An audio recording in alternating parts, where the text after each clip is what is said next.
In the first Star Wars movie, well, rebranded to be the fourth, the arch-villain, Darth Vader's boss, was Grand Moff Tarkin.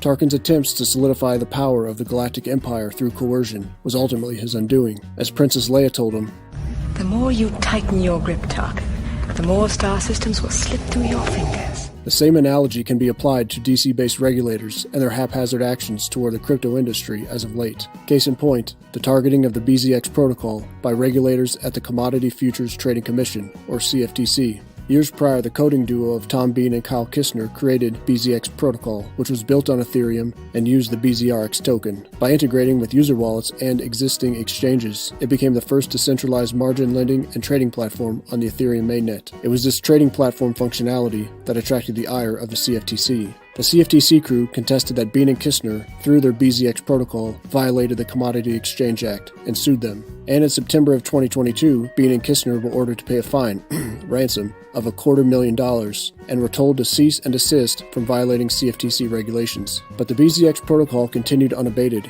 because a year prior, back in August of 2021, Bean and Kistner had transferred control of it to the UkiDAO. The administrator keys that accessed and controlled the operation of the smart contracts and the funds held in those smart contracts were henceforth controlled by token holders. So, after the September ruling against Bean and Kistner, the CFTC crew announced their suit against UkiDAO, which they said was unlawfully acting as a futures commission merchant. To be clear, no specific individual was named, just UkiDAO. The targeting of a DAO was questioned and lambasted by many in the crypto sphere. Jake Stravinsky, lawyer and head of policy at the U.S. Blockchain Association, said that the enforcement action may be the most egregious example of regulation by enforcement in the history of crypto. But how exactly does one target a DAO, an organization that has no head, no headquarters, no leadership, not even a registered agent? Indeed, the CFTC crew acknowledged that they were unable to identify key figures attached to the DAO, so they asked William Orrick III, the person overseeing this legal action, if it'd be sufficient to post notice on the UkiDAO discussion forum and chatbox. Orrick agreed that this manner of service was sufficient, though months later, upon learning that Bean and Kistner were likely holders of UkiDAO tokens, compelled them to be served directly, claiming then that the steps taken were practicable under the circumstances and applicable to the entire DAO structure. UkiDAO was given until January 2023 to respond, but did not. How could it? The DAO was set up to interact via smart contracts. Further, why would someone want to step forward and self-dox? And even if someone did, how could that one person represent everyone else? It was the DAO. And the targeting of UkiDAO received pushback from a most unlikely source, one of the 5 commissioners of the CFTC, Summer Mersinger. Her main gripe, that her colleagues were operating outside their prescribed authority. And this CFTC crew is attempting just that, to regulate via enforcement. Ultimately, Orrick sided with the CFTC crew. He said that UkiDAO had violated 3 separate provisions of the Commodity Exchange Act, and so should be penalized for 3 separate violations, which amounted to over $643,000. Lawyers Linda Butler and Christopher Castens put forth that there remains uncertainty of how and whether the CFTC will successfully enforce the judgment. Orrick also dictated that UkiDAO cease operations and take down its website. And in one area, Orrick went even further than the CFTC crew requested. Orrick said he not only agreed with the CFTC crew's assessment that any token holder who voted could be considered part of the UkiDAO, but that those who abstained from voting were part of the DAO as well. The CFTC crew issued a press release calling Orrick's decision a sweeping victory, that the precedent-setting decision held that UkiDAO is a person under the Commodities Exchange Act and thus can be held liable for violations of the law. Ian McClinley, head of CFTC's Enforcement Division, said, "This decision should serve as a wake-up call to anyone who believes they can circumvent the law by adopting a DAO structure, intending to insulate themselves from law enforcement and ultimately putting the public at risk." But who exactly was at risk? This type of language is just a red herring used to try to obscure. At most, regulators are upset because their claimed authority was never recognized. As CFTC employee Gretchen Lau emphasized, margined, leveraged, or financial digital asset trading offered to retail U.S. customers must occur on properly registered and regulated exchanges in accordance with all applicable laws and regulations. These requirements apply equally to entities with more traditional business structures as well as to DAOs. Perhaps the biggest impact of the UkiDAO case is the precedent it sets. At this point, they just want the precedent of getting some type of judgment against a DAO. It greenlights the continued harassment of crypto endeavors by regulators. But in the end, does that even matter? Or is this just a last gasp of institutional actors that are struggling to remain legitimate? As Masha Prusso wrote on Cointelegraph, such actions are likely to simply encourage developers to create programs that are even more resistant to existing laws. The impossibility of complying with existing legislation can leave them with little other choices. The path forward is quite clear. All protocols moving forward may have to be fully decentralized. Indeed, even though Orrick implies that his and the CFTC crew's actions stopped UkiDAO, the protocol is still operational. Sure, the old website and forum are no longer accessible, but the protocol is arguably now even more untouchable as it's been migrated to IPFS. By trying to grow their clout, they are losing it. By trying to command from the top down, innovation is emerging from the bottom up, and humanity is better off for it.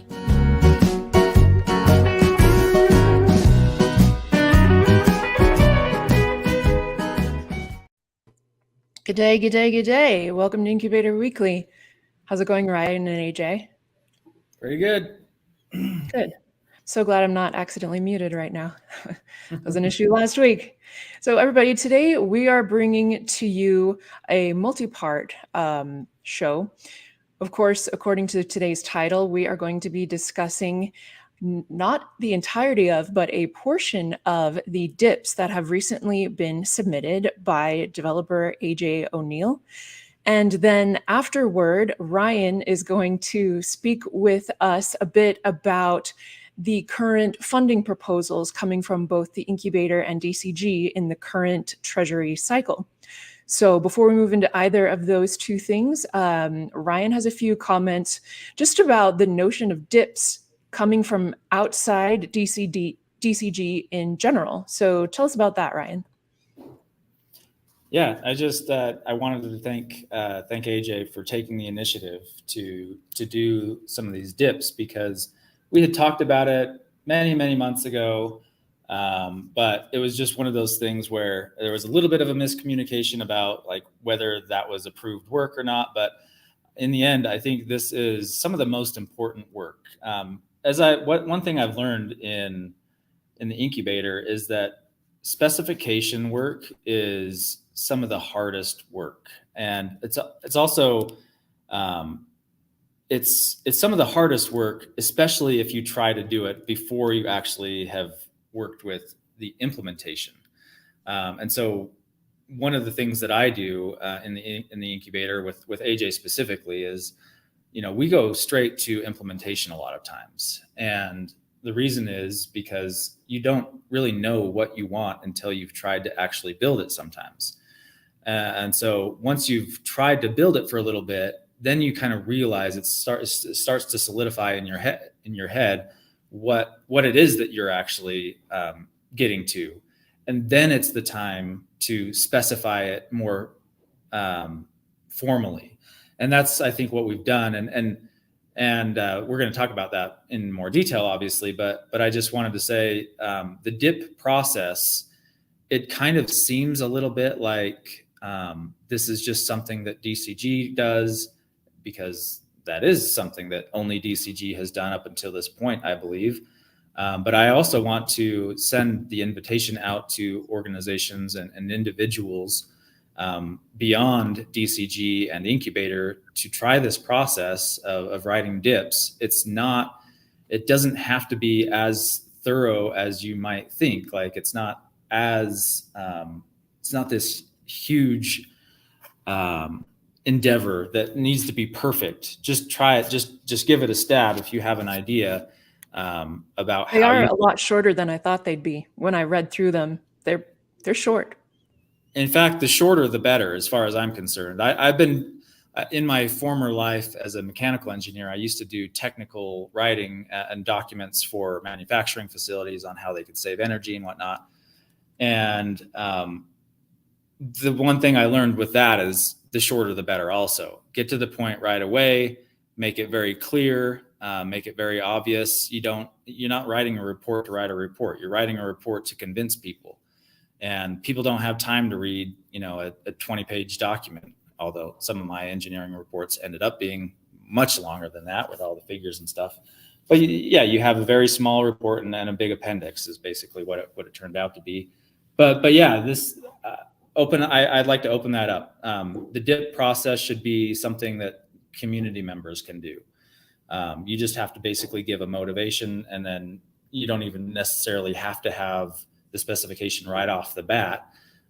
You can hand that over to somebody like the incubator, or maybe DCG can help you specify it if you don't know exactly the technical details. But everybody has ideas about how to improve Dash, and that's what these are, Dash improvement proposals.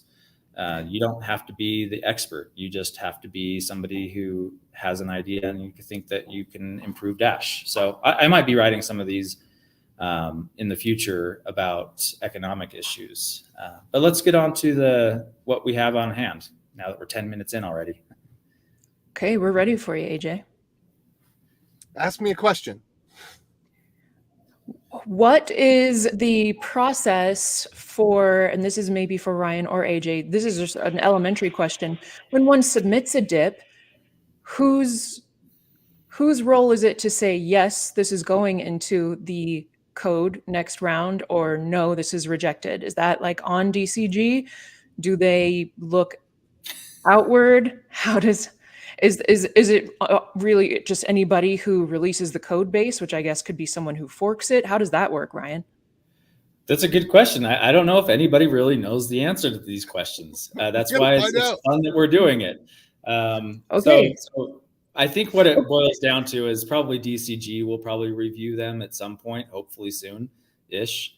And then if there's something that's like controversial, then it might end up going to a governance proposal to the network. And then we'll have to give the technical arguments on the pro and the con side and then have masternode owners try to evaluate that. But it kind of depends on the nature of the dip, I think. Okay. Well, AJ, let's start by taking a look at locale-based, user-friendly significant digits. Shall I bring it up, or do you want to?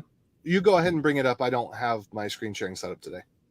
Wow, that was unanticipated. I did not think that day would ever come. Please give me just a moment to pull up my share screen.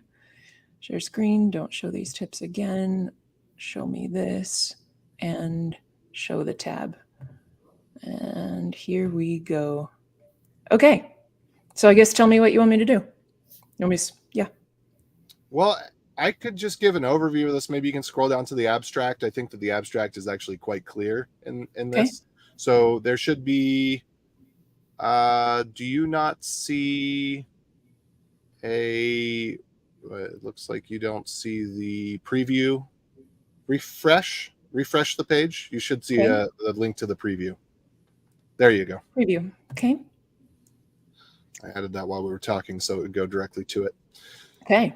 All right. So yeah, if you just take a look at the abstract there, zoom in on that a little bit, maybe make your window less wide, and maybe it'll zoom in automatically. Or there's also some stuff there. I know I've seen you guys do this via hotkeys a million times, but will you tell me how to zoom in? Command plus or Control plus. Control plus. That good?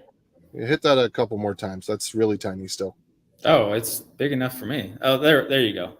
Okay. Yeah, and if you could make the window bigger this way, that would probably help too, because it's small like this. Well, I'm assuming you can see what I can see. Anyway, so the main issue here is that, well, this is multi-layered, so I'll just ramble and you direct me. But when I give someone $1, they receive $1.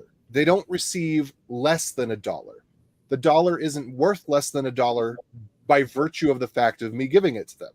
And when they give it to someone else, they also receive $1.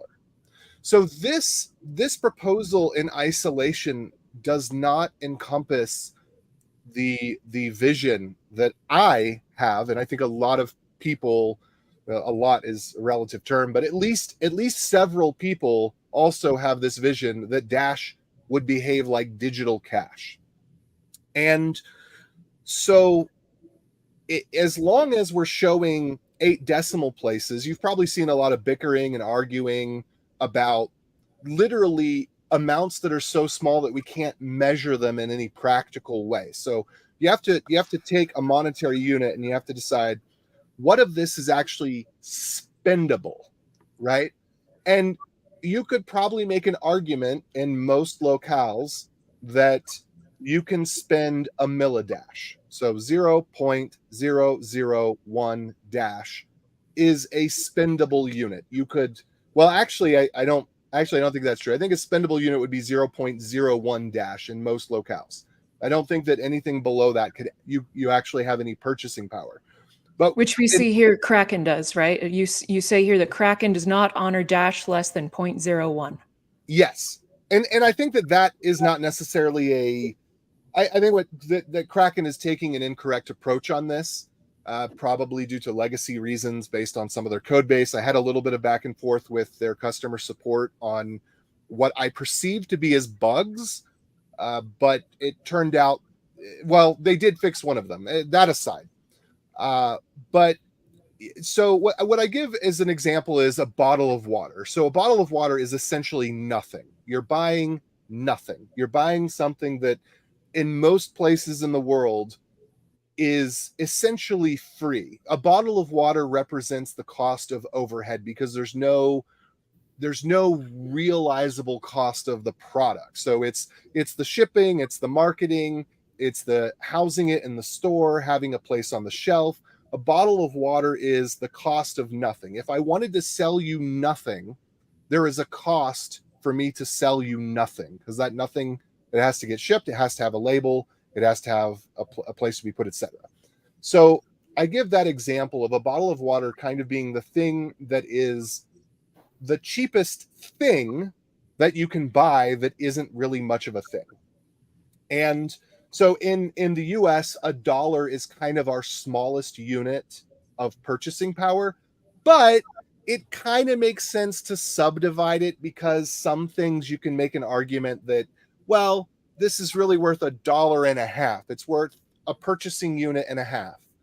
But you're not really going to make the argument that this is worth less than a purchasing unit, at least not for a retail product.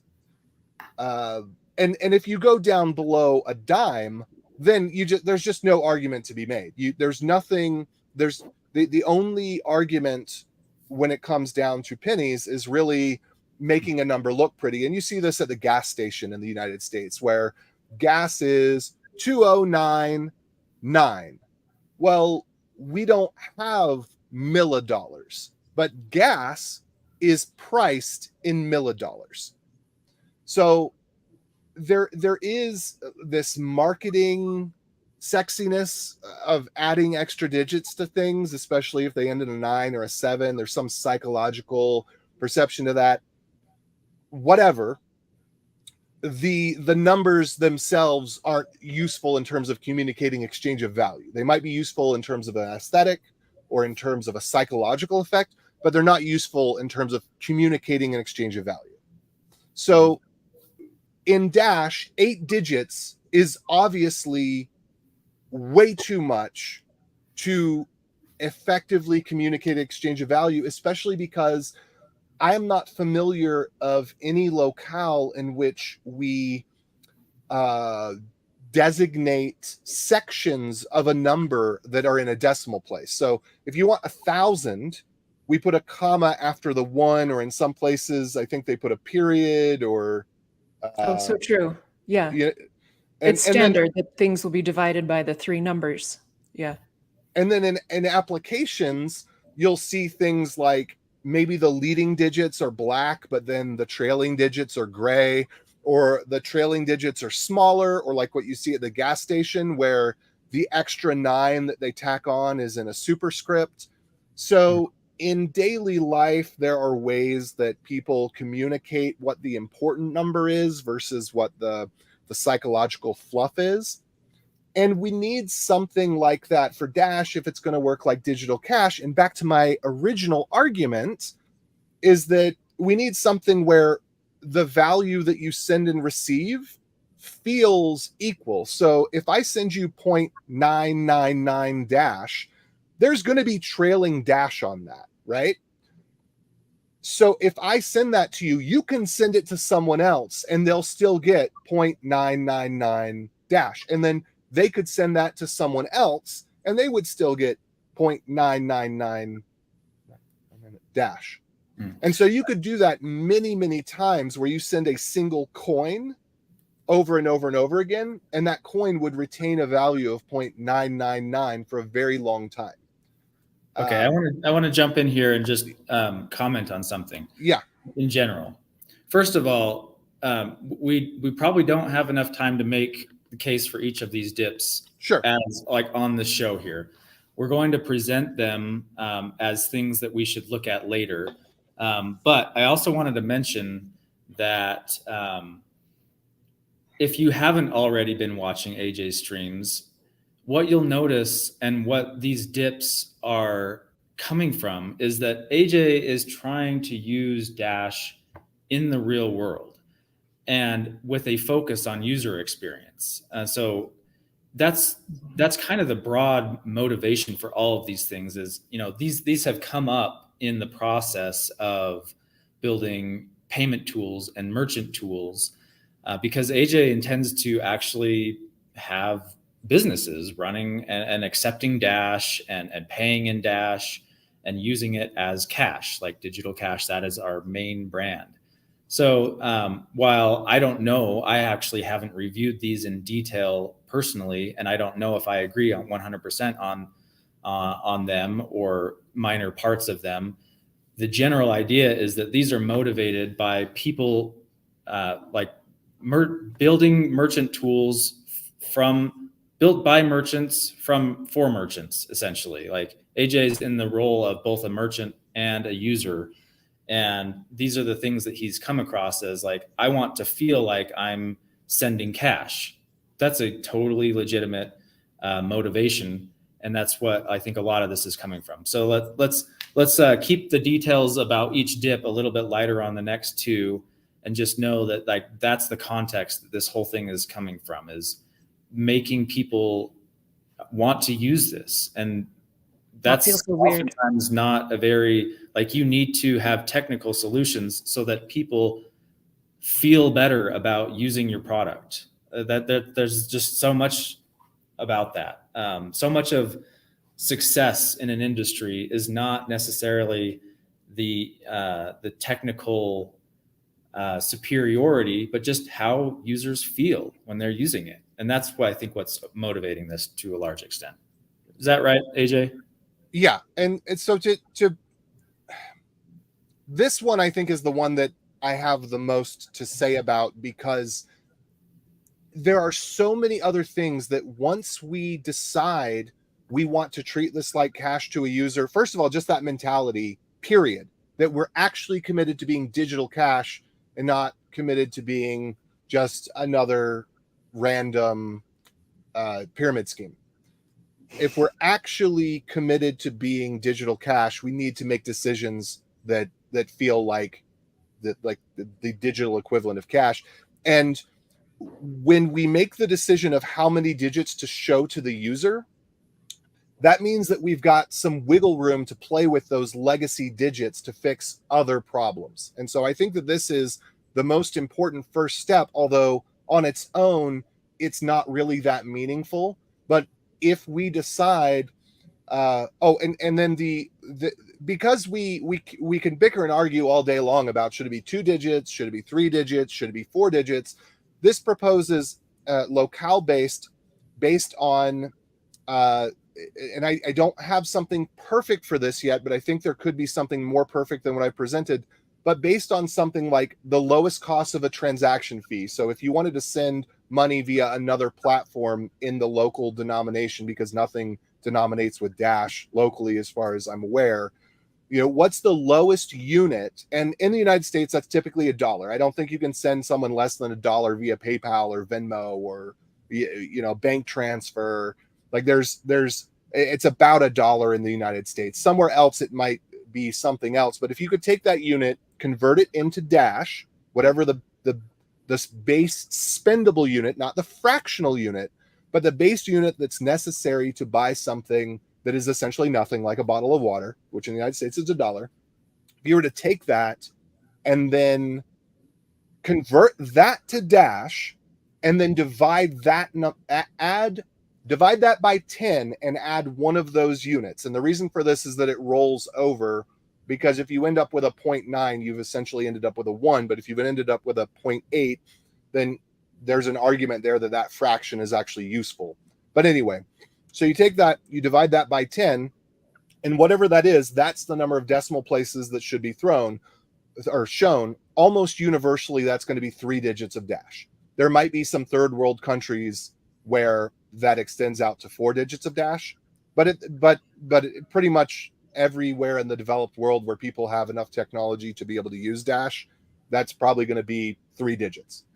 And so, and then on this second dip here, the stamped denominations, how does that one come into play? okay, so the stamped denominations is, so right now when we send money, we don't send it the way that you send it via Venmo or PayPal or with a person. We have all of these extra digits. So if we first accept that we're going to denominate, let's say that we don't really truly denominate, but we just set the number of digits. Well, now when I send money to someone, they need to receive the amount of money that I've sent. And when we look at the way, specifically, I'm pulling out the CoinJoin because that's the only case where we have actual denominations right now.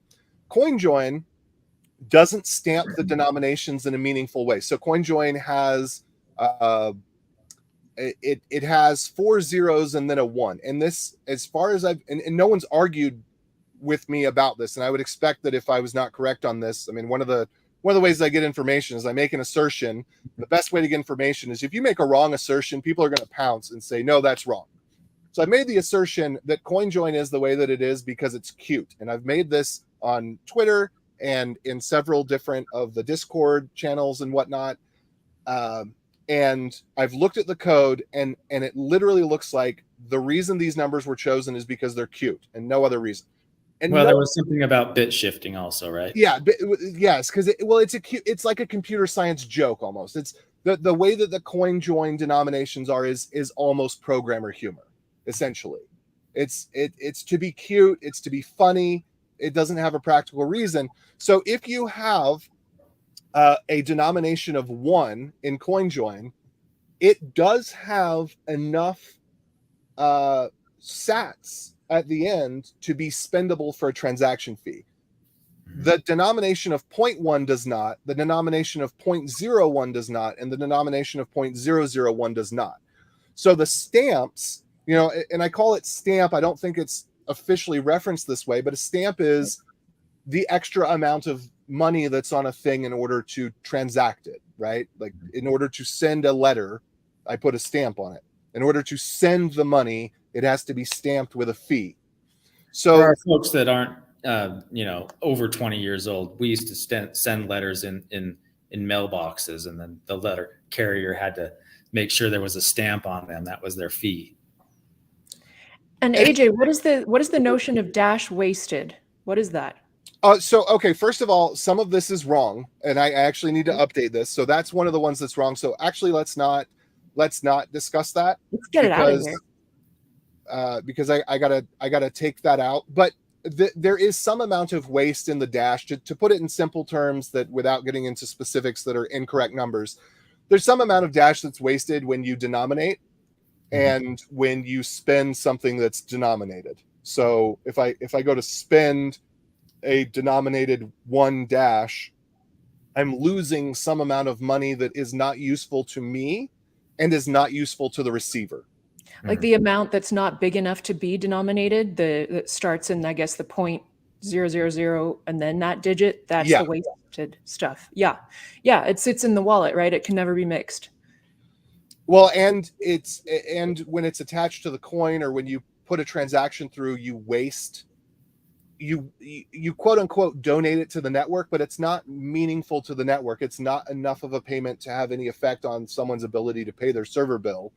It's not meaningful to me, and it's not meaningful to the person receiving it. So it's essentially a number that something has to be done with it, and the default behavior is to donate it to the network, which means that the person who receives the money that I sent does not actually have the transaction fees included in the money that I sent, so they cannot send it again at the same denominated value. And part of this is the way the code is structured, is it detects how many times something's been mixed by the way that it goes back to one of these values that can't. It's kind of like a cutesy programmer humor type of thing, where when I look at it, I'm thinking, really, like what? But that's a different ball of wax. The idea here is that when we send money, first of all, let's have denominations. I don't think that should be limited to CoinJoin. I think in general, that's a good user experience, what denominations eventually afford you. But the denominations have to be stamped with more than enough to transact it. So let's say that I don't think that a fixed amount is the right approach. I think the right approach is to take the leftover stuff that would be donated to the network and just reapply that to the coins that are being sent. But if I receive one Dash, I think everybody who's used Dash has had this experience where you've received one Dash or 0.1 Dash. A friend's trying to get you into Dash. They send 0.1 Dash to you, but then you can't spend 0.1 Dash. You can only spend 0.99 Dash. And the way that we like to price things, individual to individual, not business to business, individual to individual, you don't buy something from your friend for 1.99 or 2.99. You do 1 or 2. Mm-hmm. And so you have this psychological feeling, I would imagine most people have this, that you didn't get the value you were promised. And so I've definitely had that happen. When I made a withdrawal of a whole number and I got 0.9999s, I had to tell myself, like, it's really not that much less, but it kind of still hurts. It gives you a little anxiety. Yeah. And so if we denominated and add stamp values to the denomination, especially where there's so many transactions where Dash would be wasted, that we can just reapply the wasted Dash or donated Dash across the coins. I think that we need to do something about the whole fee structure, but that's a totally different conversation. Something we could do for user experience today, or maybe not today, but in the next month, would be to apply the dust across the coin so that the amount the person receives on the other end, they can spend for the same value. And that could continue fairly indefinitely if we were to implement this specification, although I would imagine there are tweaks that we need to make to it. But that's what could be done here, is we could alleviate that psychological burden of I didn't receive the value. But first, we have to truncate the digits. We have to say we're only going to show 3 digits, but when you send money, you can only select 3 digits you're going to send, but more money is going to actually go to the person than those 3 digits, and then their software is going to be able to use that to pay the fee. So if you send somebody 1.000 Dash, the software would actually select to send them 1.0001 Dash, but that is going to enable that money to be respent without losing the actual value. Yeah, the denominated value. Okay.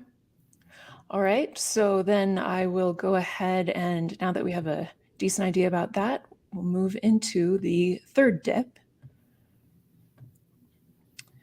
And this we're calling enforcing transaction hygiene. Yeah. So again, if you could make that window bigger, it's a very small sliver. If you told me how, I will do it. Well, can you not just resize the window to make it taller? Okay, so just shrink my whole, yes. Does that? Okay, that's split the difference on that. And then zoom out one, because now. Okay, so then is that control minus? I don't know what is going on. I don't know what it looks like on your screen, but it's. I can't believe we're doing this live. Whatever. It's never mind. It works. So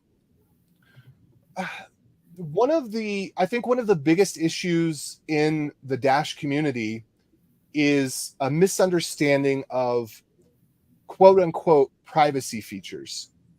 So the justification for CoinJoin, which I think that CoinJoin it's absolutely a symptom of a problem. It's not a solution. CoinJoin is adding a quote unquote privacy feature, but it's a privacy feature that's redundant because we have security vulnerabilities. If we fix the security vulnerabilities, then we wouldn't need quote unquote privacy features. And I think that privacy features are going to attract malicious actors to construct stories and spin content that is going to put Dash in a negative light that's very easy to believe, and that's not going to help our cause. So I'm going to try to translate this from AJ speak into what I understand this to be. Go ahead. We in the Dash community and in cryptocurrency in general talk a lot about the importance of privacy between people like customer and merchant, but also between things like individual and government. And what AJ is suggesting is we're using the wrong term. We're giving them ground. We're giving them a noose to hang ourselves with. Yes. If we continue to call this a privacy concern, then bad actors, in other words, governments, they will use that and say, these people want privacy. They must be doing something bad and evil and wicked and nasty. But if we call this thing a security vulnerability, then it's clear that we're just trying to improve the security of a product, which shouldn't be controversial at all. And well, it's more than that. It's more than that because CoinJoin doesn't fix a security vulnerability. We have security vulnerabilities, which are the reason that CoinJoin exists. We leak transaction information that we should not be leaking in the first place. Right. And this addresses one of those vulnerabilities. The leaking of personally identifying or transactionally identifying information is the security vulnerability. And if we can solve that so that we're not leaking that data, then we will get the privacy that we wanted in the first place. But it's just calling it a different thing. It's a different perspective on the same problem. And it's a different, not just a different perspective, but a different approach. So if I look at the protocol layer, and my goal isn't to be maximally compatible with BTC code, but to be maximally digital cash, that's a different technical approach. And so there's actually I came up with this while I was recognizing that some transactions were leaking information about the sender and receiver. And as I was doing the dip, I found out that my approach that I was using to overcome this was actually in a way incorrect. Not that it was technically invalid, but that there has already been a BIP for this since before Dash came into existence. A BIP with a B, as in it came like there was something from Bitcoin that was trying to address Pardon this. your French, but yes. Yeah. Oh, yeah. You don't like to use that term because yeah. Well, because it just SEO hijacks so many things, but yeah. So there's actually a BIP that addresses this, but it was never adopted and enforced in the Dash code.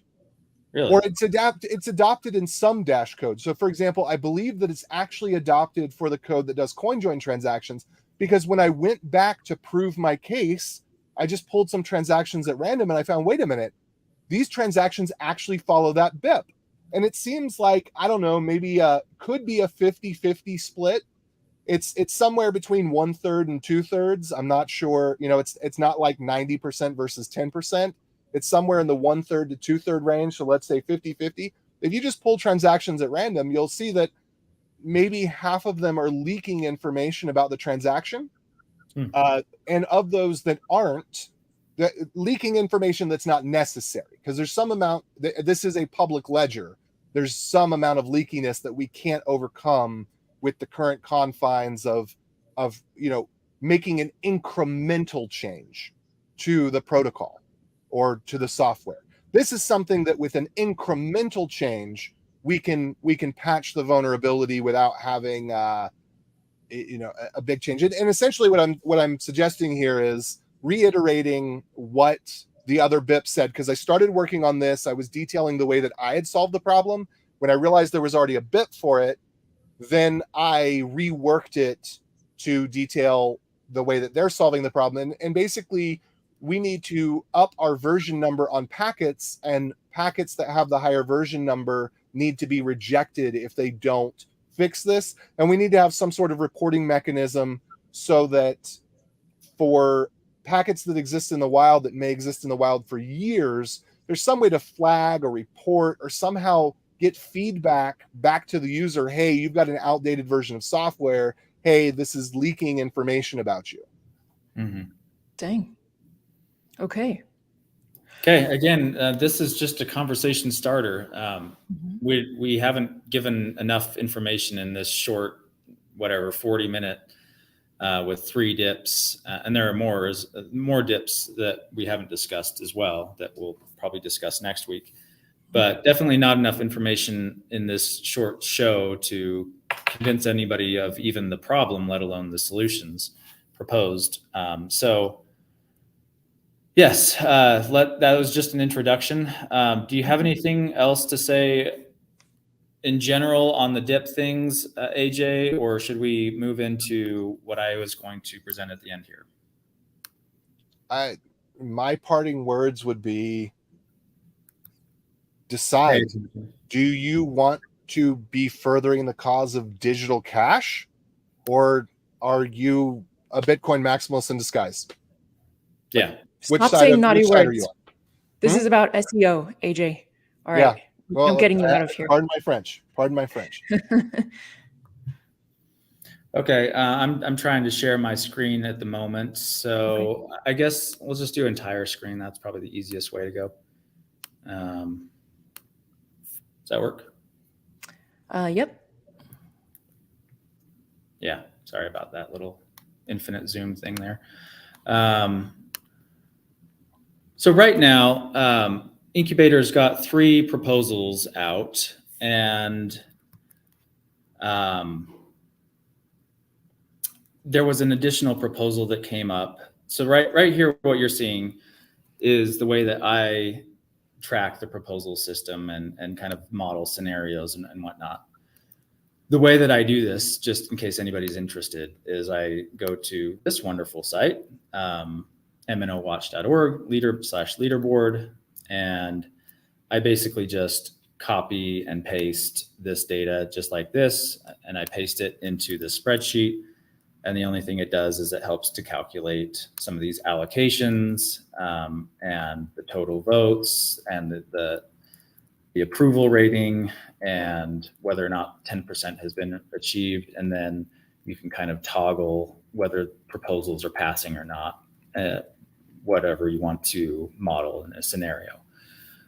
And obviously, if anybody's not paying attention, the wild curveball that's been thrown is this proposal to divert incubator funds to DCG. And that's asking for 1,150 Dash, which is essentially the sum of the amounts that the 3 incubator proposals have requested, 800, 150, and 200 from strategist Ryan, SpectaProd, and Ash, respectively.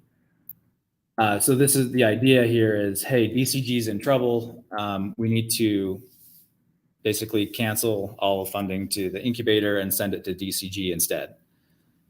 Now, I don't know how serious people are going to and are taking this proposal. I think there are some serious consequences if we go down this route. But like never getting anything done or shipped. Well, from the incubator, yeah. Especially. No, from DCG. And from like DCG. If all the funds are going to an organization that can't produce anything of value. Fighting words from AJ. I'm trying to keep it a little more diplomatic, but yeah, okay. I mean, it's valid. It's a valid thing to say for sure, at least to claim.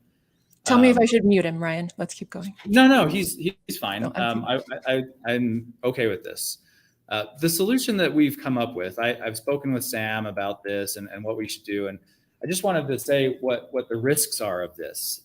If anybody who's familiar with the proposal system knows that when there are 2 competing proposals where they're mutually exclusive, what happens in practice is that people that support the one proposal will vote yes for that thing, and then they'll vote no for the other thing.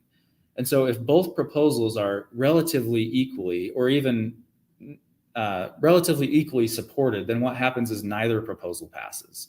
So even by the standards laid out by this lysergic fellow, even by his standards of wanting to help DCG out, this proposal is not actually doing that, because the most likely scenario is that neither of these proposals would pass, and that this 1150 dash would just be not given to either organization, and both organizations would struggle. Incubator, obviously, like a fatal blow, and DCG would have significantly less funds to work with. Now, it's possible that this could pass, and if that's the case, what happens?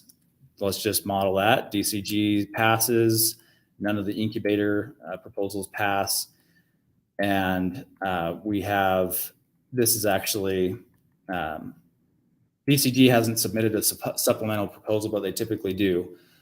And I've modeled this at 300 if this divert Incubator funds passes. And what happens there is you have 3.2 dash left over in this scenario, and 94% of the funds in the whole Dash ecosystem are going to DCG. So is that a good thing? Is that a bad thing? You decide. I think it's a terrible thing. So what we've come up with is, we've talked with DCG, with Sam, and basically what I'm asking is, MNOs, if you want to support both organizations maximally, what we've done is I'm modeling that MNOs would not support this proposal by Tim, SpectraProd, and Ash has actually officially withdrawn his proposal. And in some sense, we've withdrawn both of these proposals, but I'm still requesting this 800 dash, and then I'm saying, DCG, please request 650 in your supplemental proposal instead of just the 300 that would be left otherwise. Because DCG, typically they don't like to step on toes, and they only request in their supplemental what hasn't actually been requested that would fill up the super block. So they would have only requested 300, all other things equal, and unless we had talked about this and said, hey, actually, we'd both be better off if you request 650 dash, and we'll just assume that masternode owners are going to be smart enough to vote these two proposals down, but support this proposal for 800 dash going to the Incubator. Now, what that does is that keeps us alive through the end of the quarter at least, and then we can reassess the situation at the end of the quarter for our next quarterly proposals. This gives DCG a little bit more funds to work with. And if I flip over here to, this is our Incubator accounting model. And I've hidden some columns that aren't relevant to the discussion here, right here, but we typically include those in our proposals. And then I've added another column here. I won't explain all of this in detail, but what I've basically done is I've modeled, if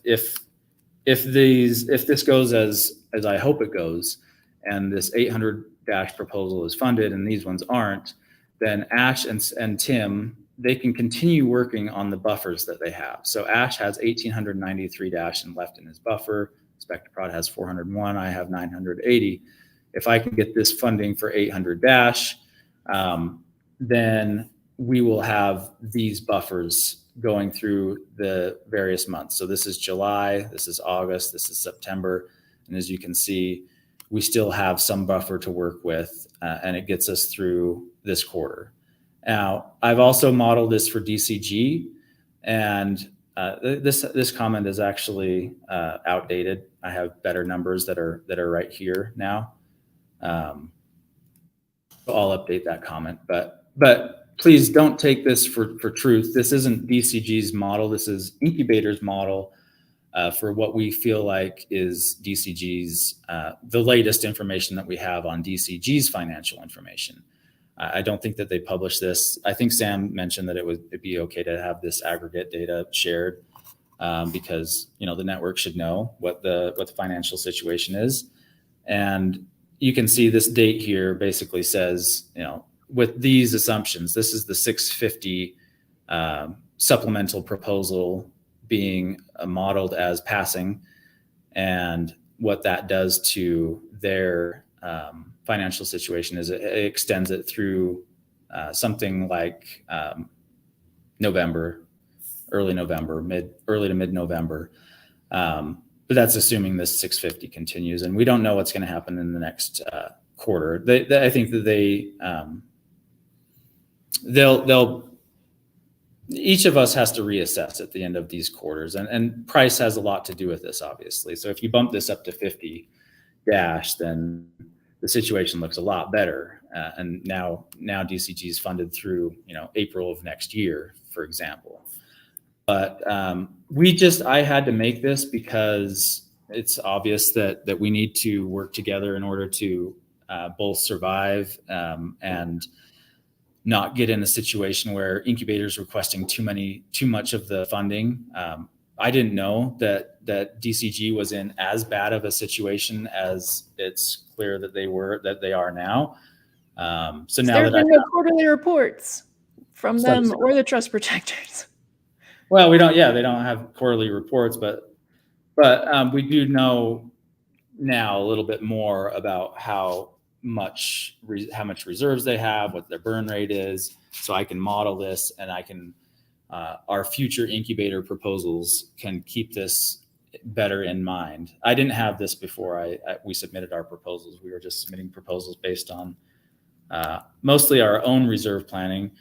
But then just wanted to model one more thing, just so everybody's clear. Like if this doesn't pass, either because people just don't want to pass it, or Lysergic's proposal passes instead, incubator's toast.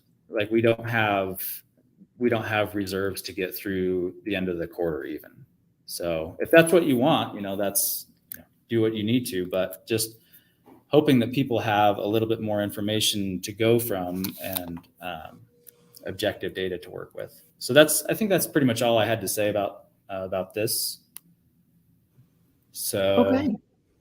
I don't know if anybody has any questions on the live stream. Happy to answer them. But I will update our proposals, the body, the text of our proposals, so that you don't have to watch this whole video. I'll update the text of our proposals so you'll know. Okay. And just to make a summary, Ryan, please tell me if this is accurate. In short, what you are saying is that the two other incubator strategists have more or less withdrawn their proposals, and that you remain the only strategist who would still like his current funding proposal to pass. And in addition, you are communicating that DCG has committed to asking for a supplemental of, did you say 650? Yeah. And that you are asking, and potentially even Sam is asking, I don't know, that both your proposal for 800 and DCG's supplemental proposal for 650 both be supported by the network, in that there is room for both. Yeah? There's room for both. And I'm not going to speak for Sam. Just he'll comment on the proposals about what he wants specifically and what he's thinking. Just generally speaking, I don't think that he wants Incubator to die. That's what he's always been of that opinion, but this wasn't the Lysergic proposal, wasn't DCG's idea in the first place. So that doesn't come as a surprise. And I want DCG to have more of enough runway to finish this product. I mean, there is this sunk cost fallacy. I think AJ's mentioned that, but as far as I'm concerned, I want evolution. I want platform to land in a completed form so that we can see what the market thinks about it. It may be successful, it may not be, but I certainly don't want one organization dominating Dash even more than it already is. So. Okay. All right. Thanks for tuning in, everybody. We look forward to coming back to you next week with some additional dips from AJ that we did not review today. And so until that time, we'll see ya. All right. Howdy. See you later, folks. Adios.